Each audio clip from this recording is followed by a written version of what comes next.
Pronti? 1, 2, 3. Stavolta è buono il segnale con Zigzag OP velocissimo dall'esterno che si porta a condurre, ma sbaglia. L'errore di Zigzag OP Numero 5, Zigzag OP, lascia così squalificato. via libera Zatoxvic che ha in schiena Zio Dipa, quindi Zenit del Ronco. Zio Dipa si presenta subito su Zatoxvic, ottiene strada dopo 200 metri, mentre in terza posizione c'è Zenit del Ronco che sposta a sua volta.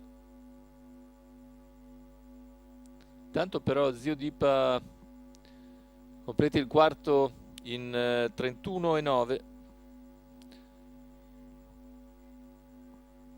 Al largo c'è numero 6, Zigolo VGL, squalificato. Mentre in scia Zenit del Ronco c'è Zeus di Girifalco, seguito da Zancopè. Più indietro invece Zante Trio che va per varchi. Vediamo intanto il passaggio al mezzo miglio iniziale con leader sempre Zio Dipa, completa gli 800 in 1.3.7 e ora sulla curva che completerà il primo chilometro si formano le posizioni con la risalita anche di Zanzarito dalla coda che recupera e si lancia in terza ruota dopo un chilometro completato nell'ordine dell'1.20 scarso. Dalla testa Zio Dipa in vantaggio, ora Zenit del Ronco si avvicina, si trascina sempre Zeus di Girifalco, poi Zanzarito che avanza a sua volta e cerca di coprire Zeus di Girifalco che non si oppone, insiste Zanzarito in terza corsia, mentre Zio Dipa è sempre in vantaggio su Zenit del Ronco all'esterno e Zatoxvic alla corda.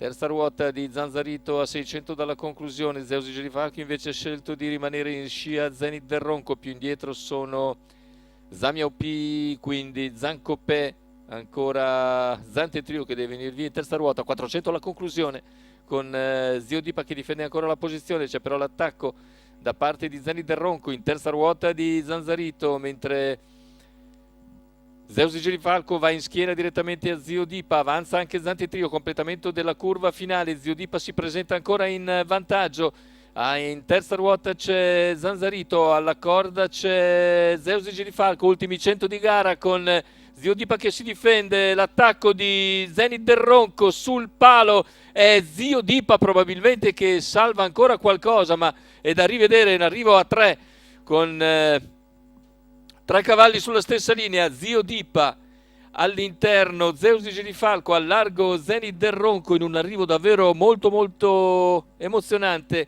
e impressione sul traguardo che Zio Dipa, che era il meno atteso, 60,36 la sua eventuale quota, riesca ancora a conservare qualcosa di vantaggio, ma ovviamente è un arrivo molto molto stretto. Rivediamo, ecco le ultime immagini. Zio Dipa ci sembra leggermente in vantaggio su Zenit del Ronco e Zeus di Girifalco che sono comunque vicinissimi anche loro, mentre più indietro dovrebbe essere il numero 12 Zanzarito. Foto per la vittoria, impressione che abbia vinto Zio Dipa con Giorgio Cassani, la quota di 60,36 al totalizzatore, ma aspettiamo naturalmente l'arrivo ufficiale